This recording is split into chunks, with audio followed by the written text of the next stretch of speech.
सभी दोस्तों को सलाम नमस्ते। कहानी डिपो में आपका स्वागत है। मेरा नाम है प्रेरणा और कहानी का नाम है बिल्डिंग। इसके लेखक हैं अशोक सेकसरिया। तो आइए शुरू करते हैं कहानी बिल्डिंग।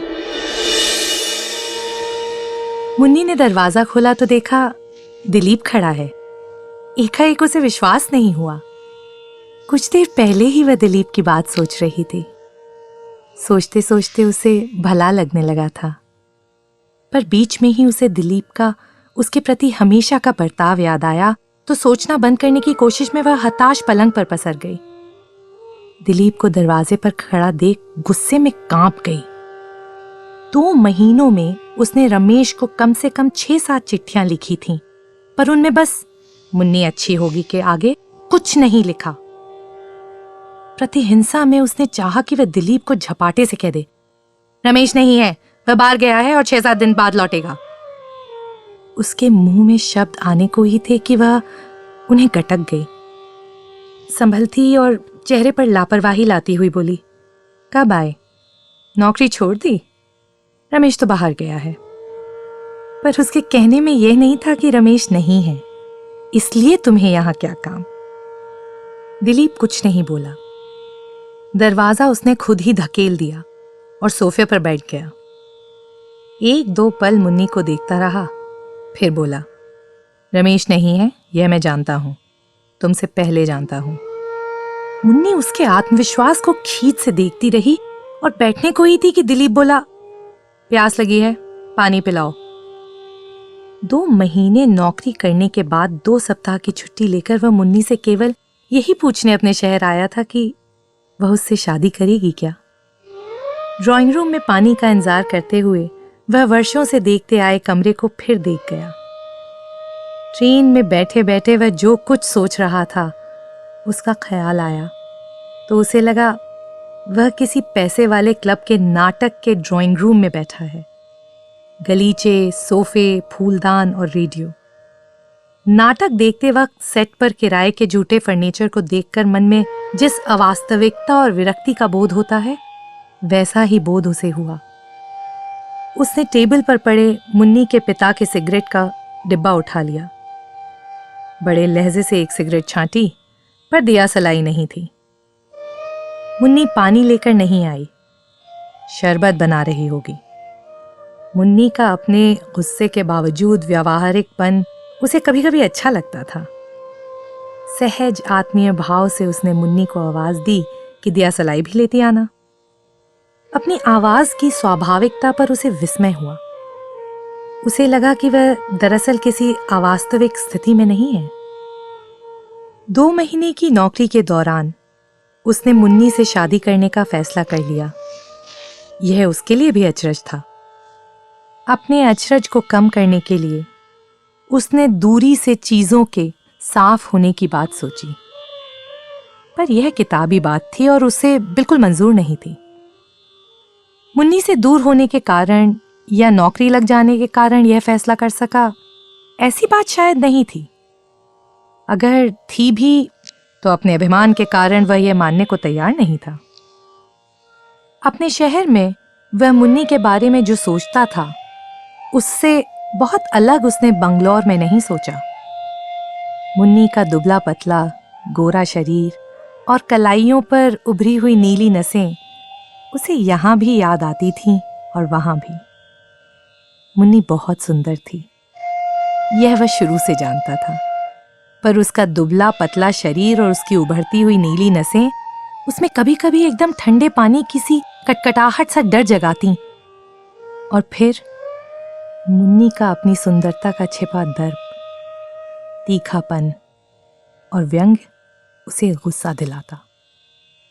इस कटकटाहट और गुस्से का बदला निकालने के लिए वह जब भी मौका मिलता उसकी दुबली पतली देह का मजाक उड़ाता। कौन तुमसे शादी करेगा? थोड़ा सा भी मांस होता। मुन्नी के सामने ही नहीं, अपनी माँ जिसे मुन्नी से बहुत चिढ़ थी और मुन्नी की माँ के सामने भी वह मुन्नी की दुबली पतली देह का इस प्रकार मजाक उड़ाता कि दोनों आश्वस्त हो गई थीं कि दिलीप कभी भी मुन्नी पर नहीं रीझेगा और निशंक थी। उसकी माँ जब मुन्नी से जलकर कहती कि लड़की की नीली नसें ऐसी लगती हैं कि शरीर में सांप ही सांप हैं, तो वह कभी माँ को नहीं काटता। दाद देता हुआ कहता, माँ तुम्हारा ऑब्जर्वेशन बहुत गहरा है। माँ खुश हो जाती और वह भी खुश हो जाता अपने छल पर। बचपन में रमेश के साथ घर में आकर ऊधम मचाने के वक्त से ही मुन्नी की माँ को दिलीप से चिढ़ थी और उसका हर बार मुन्नी को चिढ़ाना बहुत नापसंद था। घर में अकेला रमेश ही था जो दिलीप की तरफदारी करता। मुन्नी दिलीप की बातों से रुआसी हो जाती। उसका चेहरा तनकर और भी तीखा हो जाता। गालों पर तनाव की सलवटें साफ नजर आती। जब रमेश दिलीप की हाँ में हाँ मिलाता तो वो कहती, तुम्हें शर्म नहीं आती? भाई होकर भी दूसरे की तरफदारी करते हो। दिलीप सुनता रहता और अपनी बात के ठीक जगह जाकर चुभने की खुशी में मंद मंद मुस्कुराता। शर्म नहीं आती मुन्नी की बचपन से चलती आई नैतिकता थी। बिल्डिंग के चौथे तले पर मुन्नी रहती थी और दिलीप दूसरे पर। दिलीप जब अपने तल्ले से रमेश को आवाज देकर पुकारता तब भी मुन्नी कहती, शर्म नहीं आती इस तरह चिल्लाते? ऊपर आकर क्यों नहीं बुलाते? झगड़ों में जब रमेश और वह उसे हरा देते और वह बुरी तरह जलने लगती तब वह कहती, हमारे यहां मत आया करो। पर दिलीप शर्म नहीं आती की बात याद कर और बेहया हो जाता। कहता, तुम्हारे पास थोड़े ही आता हूं, रमेश के पास आता हूं। तुम तो लड़की हो, चली जाओगी, घर तो रमेश का है। एक बिल्डिंग में लगभग शुरू से रहने से मुन्नी का और दिलीप का संबंध कुछ भाई बहन सा हो गया था। धीरे धीरे बड़े होने के साथ जब लड़के लड़कियों की बातें होने लगीं, तब वह रमेश और मुन्नी से ये बातें भी करते। बिल्डिंग के दूसरे लड़के लड़कियों की बात होती, पर ऐसी बातें कभी आत्मीय नहीं होती। घर से बाहर निकलते वक्त दिलीप चौथी मंजिल की खिड़की देखता तो मुन्नी वहां खड़ी रहती, पर वह इस तरह जताती कि उसे नहीं देख रही है और वह भी दिखाता कि वह अपनी दूसरी मंजिल को देख रहा है। पर जब दिलीप जानबूझकर बिल्डिंग के कुछ पीछे से जाकर बस लेता और गुजरते वक्त बस से जी भर मुन्नी को देखता, तब उसे किस्सों में पढ़े खुद अदृश्य होकर सबको देख पाने की बात की इतनी ख्वाहिश होती कि उसे अपने ऊपर हंसी आने लगती। कॉलेज से छूटते ही वह रमेश के साथ उसके घर चला जाता और 3 बजे से जब तक रमेश के पिता नहीं आते वहीं रहता। मुन्नी भी कॉलेज से लौटती और तीनों एक साथ समय काटते। इन बातों में दिलीप बन बनकर काफी डींगे मारता। शादी की जब बात होती तब मुन्नी पूछती, दिलीप तुम शादी कब करोगे? पहली बात तो शादी करूंगा नहीं, और दूसरी करूंगा तो तुम्हारे जैसी लड़की से कभी नहीं। तो मैं कौन तुमसे शादी करने को मर रही हूं? पर चाहती तो हो। यह तुमसे किसने कहा? तुम्हारे जैसे बेशरम लड़के से मैं शादी करने की बात सोच ही नहीं सकती। दिलीप शादी न करने के लिए मुसीबत, झंझट और जिम्मेदारी की सुनी सुनाई बातें कहता, पर भीतर वह शादी से डरता था। यह डर शादी के साथ एक मंजिल पर पहुंच जाने की समाप्ति का डर था। आगे कुछ भी न देख पाने के कातर एहसास सरीखा। नौकरी पर आने के बाद उसे लगा कि इस डर से भी अधिक उसे मुन्नी की कामना थी। मुन्नी उसकी देखी परखी हुई थी। किसी चीज को पहचानने के स्वाद सरीख ही उसकी कामना जब तेज होने लगी, तब उसने जैसे मेज पर बिखरी पड़ी चीजों को देखकर सहेज कर रखने का फैसला किया जाता है, उस तरह मुन्नी से शादी करने का फैसला किया। फैसला करने के उत्साह में उसने अपनी जिद को जानबूझकर भुला लिया और छुट्टी की अर्जी दे दी। अर्जी देते वक्त उसे इसका पूरा भान था कि छुट्टी नहीं मिलेगी। बहुत ही स्पेशल केसों में 2 महीने की नौकरी के बाद छुट्टी मिल सकती थी, पर उसकी छुट्टी मंजूर हो गई।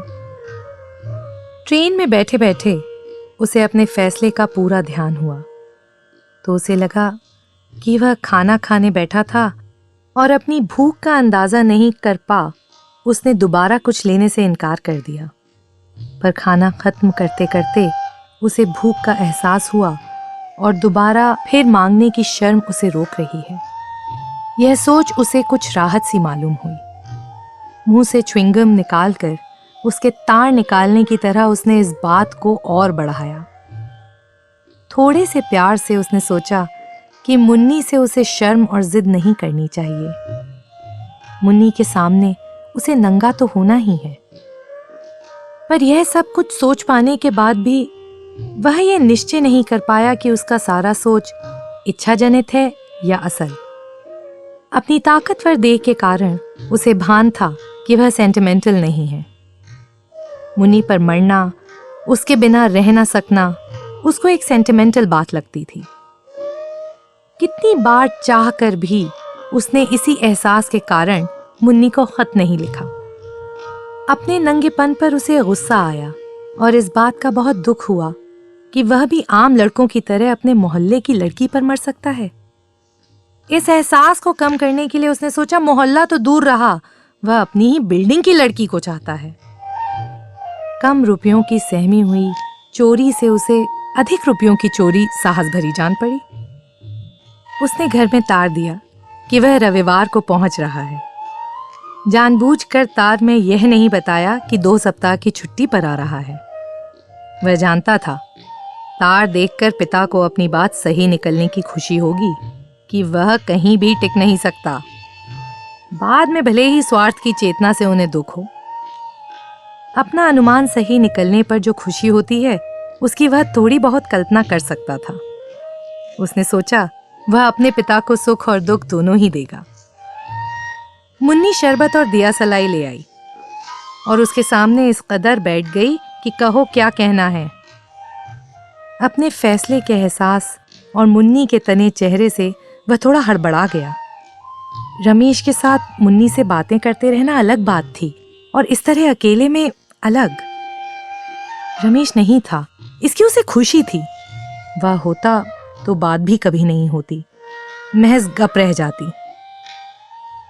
रमेश की उसके प्रति वफादारी से वह बीच बीच में काफी ऊब जाता।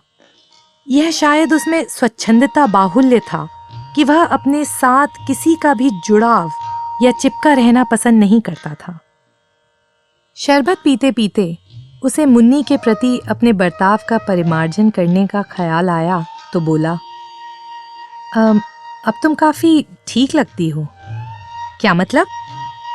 मुन्नी के स्वर में प्रतिहिंसा थी, पर दिलीप के साथ बैठे रहने के आनंद से वह कुछ दब सी गई थी। दिलीप क्या कहे सोच नहीं पाया, सच बोले या झूठ। चुप रहा। वैसे बातें शुरू करने और खामोशी की अस्थिरता तोड़ने के लिए 1000 बातें थीं। तमाम दुनिया और घर के लोग, मौसी, मुन्नी की माँ, मौसा, रमेश और बिल्डिंग के लड़के लड़कियां। पर अभी इनका क्या महत्व था? नाटक को एकदम रियलिस्टिक बनाने के ख्याल से सेट पर बेवजह बड़े ध्यान से रखी गई किसी अनावश्यक वस्तु से कुछ अधिक नहीं। मुन्नी चुप उसे देखती रही। उसको बहुत तरतीब से कपड़े पहने हुए देख उसे महसूस हुआ कि दिलीप बदल गया है। पैंट की जेब से झांकते रुमाल को देखकर उसने मन ही मन कहा, अब रुमाल भी रखने लगा है।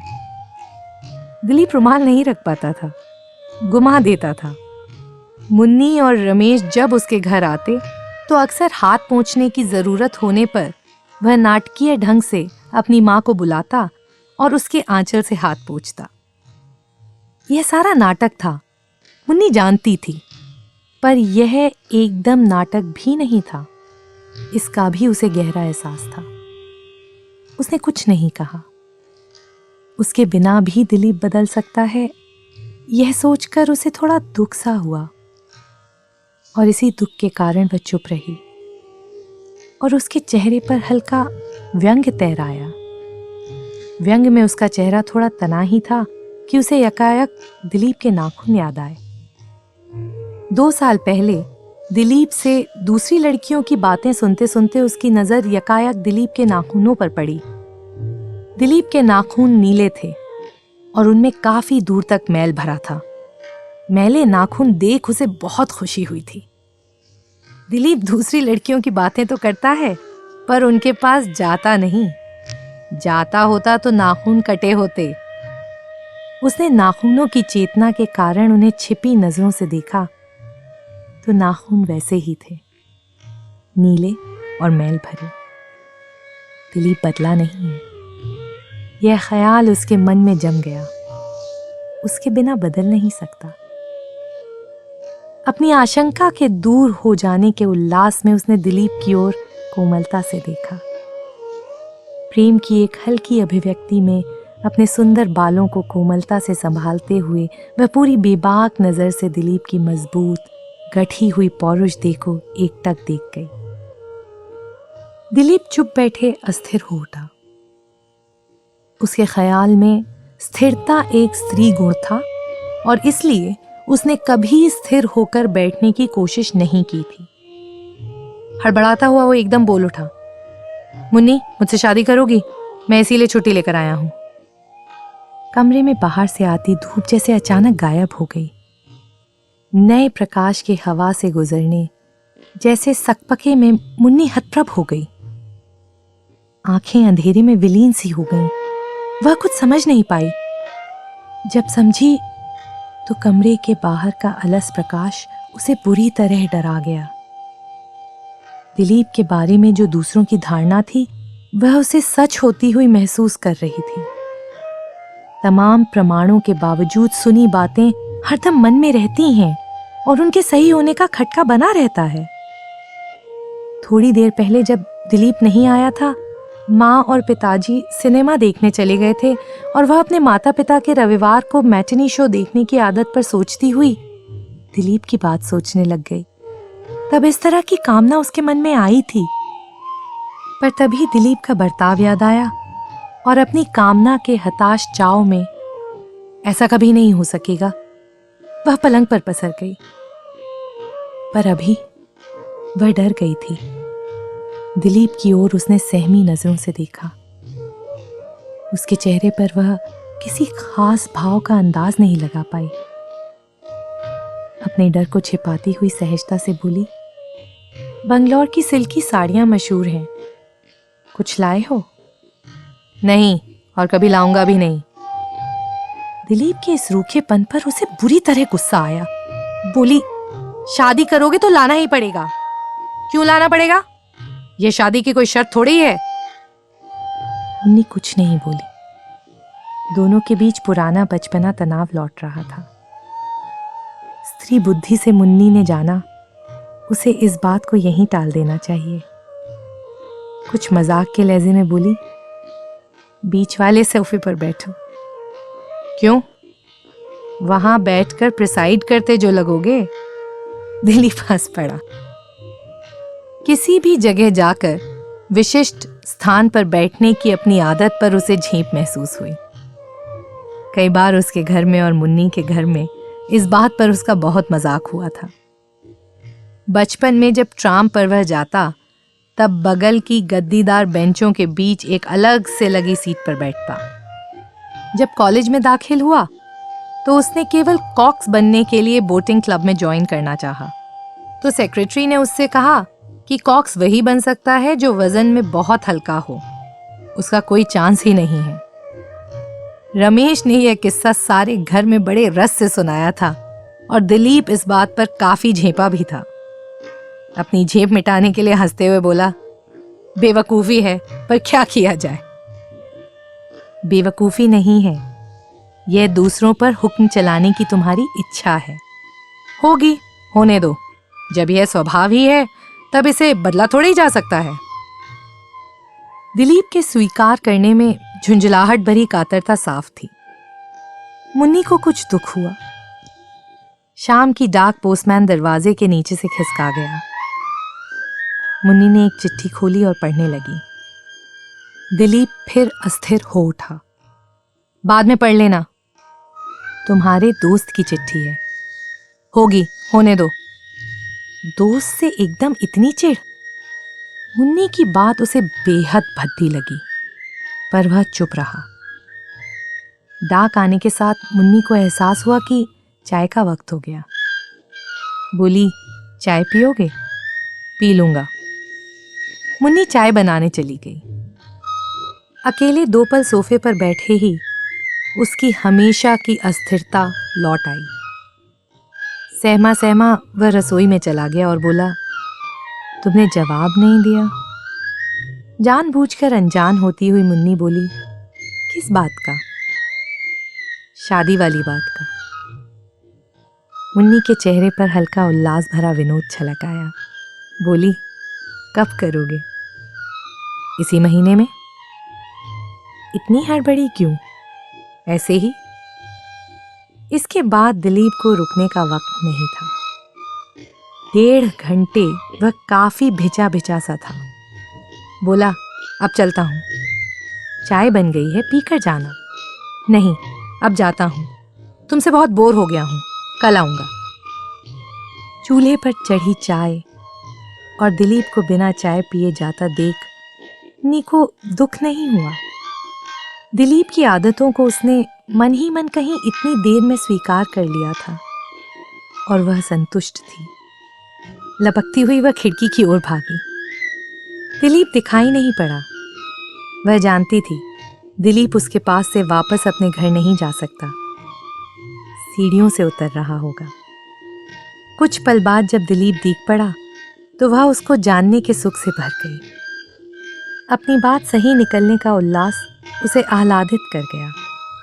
थोड़े कदम आगे जाकर दिलीप एकदम सीधे उसकी ओर पलटा और उसने अपने जूते मिलाए, सल्यूट मारी, फिर मुंह के पास हाथ ले जाकर उसकी ओर चुंबन फेंका।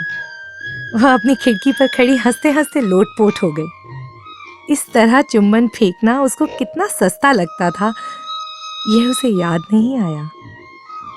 अपने आदमी के हंसोड़पन पर जिस तरह औरत खुश होती है, उसी तरह वह खुश थी। दिलीप अपनी रस्म अदा कर चल दिया। थोड़ी देर ओझल न होने तक वह उसकी नफीस पीठ देखती रही और फिर उसने बड़ी उदारता से, जैसे औरतें कभी कभी सास का आदर करने के लिए पति की बात मान लेती हैं, सोचा कि वह दिलीप को प्रिसाइड कर लेने देगी। तो ये थी कहानी बिल्डिंग। आपको ये कहानी कैसी लगी हमें ज़रूर बताएं। आपकी प्रतिक्रिया हमारे लिए बेहद महत्वपूर्ण है।